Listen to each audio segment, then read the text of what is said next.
Hello everybody, this is Con. So here I am with the Mercedes-Benz E-Class E350E. This is the new flagship variant of the W213 E-Class family, replacing the previous fully imported E300. This is the plug-in hybrid version of the E-Class, locally assembled. As you can see from the aggressive body kit, this car wears AMG Line trim. So you get this big central star on the grille design. Personally, I think the E-Class goes much better with the classic star on bonnet look. So my thoughts is, I think it would be good if Mercedes were to have offered the E350E with a choice of either or. Yeah, but have to say this this this aggressive look really makes the E-Class look much sporty and very appealing. Turn around, look at these disc brakes. They are huge, right? And yeah, I really like these disc brakes. They give the car that added impression of sportiness. The AMG wheels also go very well with the vehicle. So take a step back. Here's the overall profile of the car. Many people say that the current generation of Mercs, particularly the C-Class and E-Class, look a lot like each other. In a way, I have to say that sometimes from afar, I can't really tell a C-Class from an E-Class apart these days. But it's it's a matter of taste lah, and I do think the current crop of Mercedes cars to be rather handsome looking. So here's the rear section, right? You notice that there is that little port here. This is the charging port, yeah. And looking down, we have the diffuser, the lower bumper diffuser. So to complete the car's overall sporty look, yeah. So let me give you a good look of the rear. So let's see what's under the boot. So as you can see here, very obviously, this is a smaller boot than the regular E-Class. I can't recall what are the measurements off the top of my head, but I'll flash that in the description section below. You notice that there is a plug-in hybrid badge here. And as you open down here, here are the charging equipment, okay? So this is the what you call it, the electric vehicle charger, the portable charger, connects to a 3-pin socket, so it fits nice and snug inside here. This one goes to the charging port here, right? So I'll put it down here. Of course, you can, if you were to specify your E350E with a wall box, that's a different cable, a slightly different cable. So here we are. The Mercedes E350E is plugged into a 3-pin socket, okay, via the its portable electric vehicle charger, right? Now Mercedes is quite unique in putting its charger at the back of the car. I mean, it does lead to this, you know, unsightly, what people would say, this unsightly looking flap at the back of the car. But I personally think that this is a very convenient location, because it means that for homeowners, when you reverse your car into your house, okay, you automatically present your charging port nearest to where most houses would have their wiring, yeah. So even if you were to install a wall box, okay, chances are to accommodate the Mercedes wall box, you will need a lesser length of wire to pull your wall box to a location that is convenient for you to charge your car, versus say the BMW or Volvo's preference of putting the box in the charging port in the front fender. Give you a one round tour of the E350E's cabin. This is a familiar place if you are an owner of the current W213 E-Class. A very well designed, well specified cabin. It gives a very upmarket feel, right? So let me cycle through the choice of displays. Okay, so this is sport. I don't quite like this appearance, to be honest.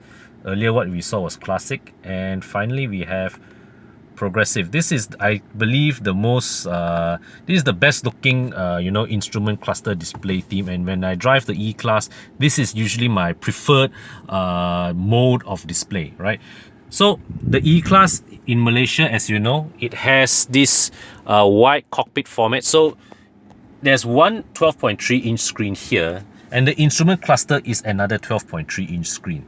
Now, one thing to note, okay, the steering mounted controls, okay, you have the volume buttons, you have mute. This pad here, okay, controls is your interaction with the instrument cluster.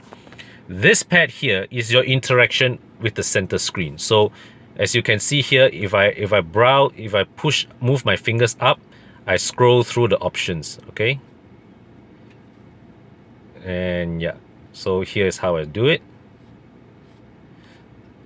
Okay, now this one is your interaction with the center console. Now, of course, if you are on the let's say like you're in classic display mode, okay, cycling through this pad here controls the center region of the instrument cluster. But when you switch to progressive mode, right, this pad now suddenly controls this section of the screen. Of course, you can choose what appears here at by pressing home, and then you then select right display, okay, and then you can choose whether you put the date, you can put the navigation, or you can put the fuel consumption data. Okay, I personally think that the arrangement of this screen and this screen should be swapped for a more intuitive interface, but that's just my opinion. Here is the Mercedes standard column style gear knob. Personally, I don't quite like this because it reminds me too much of a signal light stop, right? So for those of you who do not know, you press this to go to park, push it up to reverse, push it one click, 2 clicks down to drive, or you push it up 1 click to go to neutral. So a bit more on the center console. This section here is access to a storage compartment. This is a cup holder. You can pull this out. Okay, you can pull this out to free this into a large storage compartment. This is area you can put your phone in. This is a slot for the keyless entry key fob, and this is a USB slot here. Okay, now let me put this back. Open the center console. Here you have an SD card slot, as well as 2 USB ports, and this is a decently large center console box. So yeah, here look at the seats, very good side support. Okay, so this befits the car's AMG line trim levels. Now yeah, so have a look at this. This is the car's surround view system. Okay, give my camera some time to focus. Now look at the crispness of the image. I've always liked Mercedes cameras. Okay, they give very crisp, very sharp images.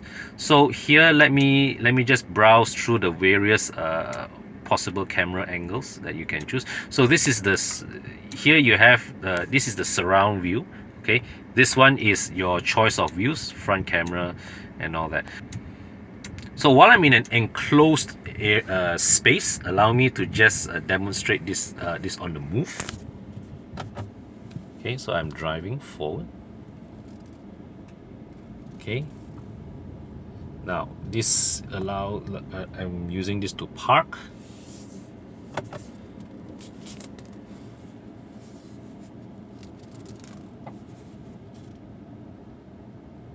Yeah, so you can see the images is very crisp. It's not as advanced as BMW's one, which actually will show you a 3-dimensional view of the car from a third person angle, but I find this entirely sufficient. Yeah, and I'm filming this in daytime, but even in nighttime, right, the image of this is very, very crisp. So Mercedes cameras, even from right up from the A-Class levels, always very good quality. From the back seat of the E-Class, seat pocket here. Here is the rear air con vents, also very high quality, right? Very good switch gear. And here you have the an ashtray plus a 12-volt socket. This is the armrest. So let's look at the armrest. This is the armrest. You have two pop-up cup holders and a large, a pretty decent storage area. You can swallow your entire mobile devices and maybe even a notepad. Okay. In China and India, you get the Mercedes E-Class is offered in long wheelbase format, but personally, I think for the most of us, this is pretty decent enough. I mean, it's not as opulent as an S-Class, but this is not somewhere where any of us would, where most of us would find, you know, to be constraint of space lah. So at night in the E350E, my wife just asked me to come out and tap out supper for her, so I just picked up a few things from a nearby hawker store less than 5 kilometers from my house. So what I did was that with a full charge of battery, I set the car to operate in full EV mode. So for the entire duration of this trip, which is within the maximum battery cruising range of this vehicle of about 20 plus kilometers, I do not have to use a single drop of fuel, right? I'm not driving it particularly aggressively, but neither am I feathering the throttle to keep the charge and all that. So with the E350E and even the C350E, what you have is that you are able to enjoy the full benefits of electric vehicle motoring, meaning not having to burn a single drop of fuel, okay, without having to worry about range anxiety, because at the end of the day, if you overshot your distance, okay, the combustion engine will just kick in and lead you home. But what it really helps is that if your daily commute involves a lot of short trips within 10 or 20 kilometer radius from your home, that really helps you to save a tremendous amount of fuel. And in this case, without having to make any radical alterations in your style of driving. In fact, I am driving this car no differently than I would if I had an E200 or an E250 with me. So attached to its electric motor, the E350E has the same 2-liter inline-4 engine as you would find in the E250. Same outputs, 211 horsepower. The engine, the start-stop of the engine, okay, as in like when it switches between different power modes, okay, from electric to petrol and vice versa, is very smooth. You don't really feel the engine starting up or fizzing out, okay. The vibrations of those processes are extremely well damped by Mercedes, so you get a seamless transition between the various operating modes of the car, okay. But where the engine makes itself felt, or where it shows a bit of rough edges, is when it's actually in a full swing, okay. The engine note to me sounds a little coarse and not quite at the level of one would expect of a car at this price, and also that one that that you stick an AMG Line trim to it, okay. But performance wise, I don't think it's found wanting. It delivers respectable acceleration. The transmission also is well geared to enable very smooth and refined high-speed cruising, okay. My previous time driving the E-Class sedan was the E200 with AMG Line trim and passive AMG suspension. It's not a standard spec car, okay, granted. So that car, I was not very satisfied with the ride, okay. It felt a little too firm than need be for an E-Class. This one, however, no such troubles. More than a few times I drove over humps and bumps, I found myself very pleasantly surprised at the absorbency of the suspension. It really filters out the imperfections of the road to a degree that that it does not trouble you in the cabin, right? It's still a couple of steps below the S-Class, but I would say definitely more than a match for the G35 series, right? The G35 series, in the specs that I've driven, I've not driven the G35 series in Malaysia at the time this video is recorded. But the cars that I drove were the 3-litre versions available in Europe. They were, even in M Sport trim, the G35 series, to me, felt very comfortable, okay? The E200 AMG line that I drove earlier this year was not as comfortable, but this one convincingly matches what the international launch spec of the G30 that I experienced in the International Media Drive in Portugal last year. Okay, so this, to me, this is how a Mercedes E-Class should be set up: comfortable, refined, and smooth. In fact, I would say the only overall weakness in this in the driving experience is the slightly rough note of the engine. Okay, I'm not even bothered about whether this car will outhandle the G35 series. I don't think it will, and to be honest, I don't care, because if I were to put my money down on an E-Class, my expectations is not for sporty ride and handling. It is for refinement, it is for comfort, it is for unrivaled luxury, and to me, the E-Class in E350E guys here delivers. So as I was saying earlier, before being interrupted by memory shortage, the E350E convincingly embodies the values and qualities that we expect of a Mercedes-Benz E-Class, which is to say, it is big, it is luxurious, it is easy to live with, and it is pleasant to drive.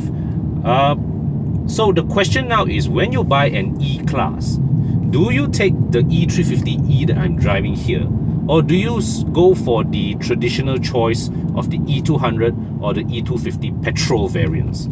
My answer to this is, it entirely depends on your usage, because bear in mind one thing: the bottom line, okay, of this car is that the plug-in hybrid system, it helps you wipe out about 20 to 25 kilometers worth of fuel usage per recharge.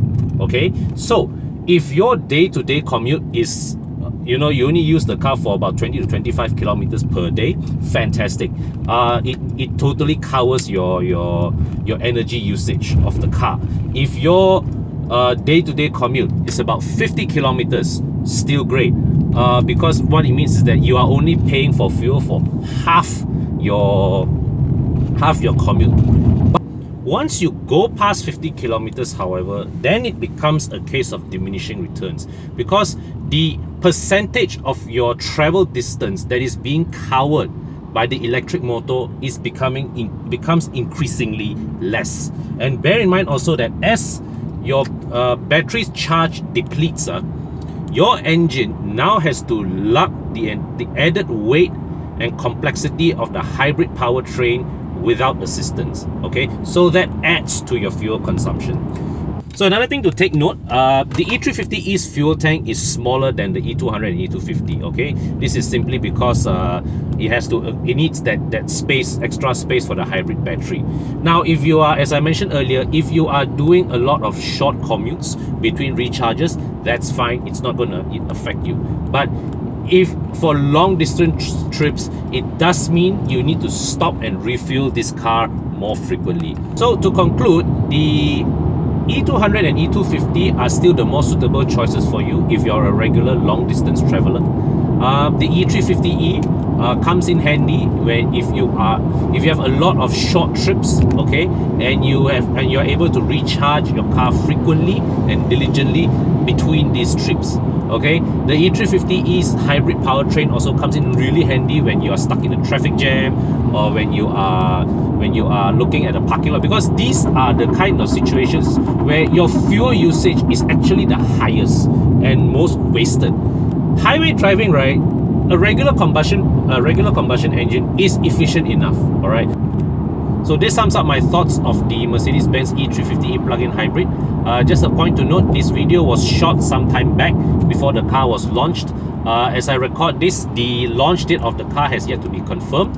So there may be more additional info that I will have to add a supplementary video at the end of this. Yeah. But until my next video, thanks for watching. Bye for now.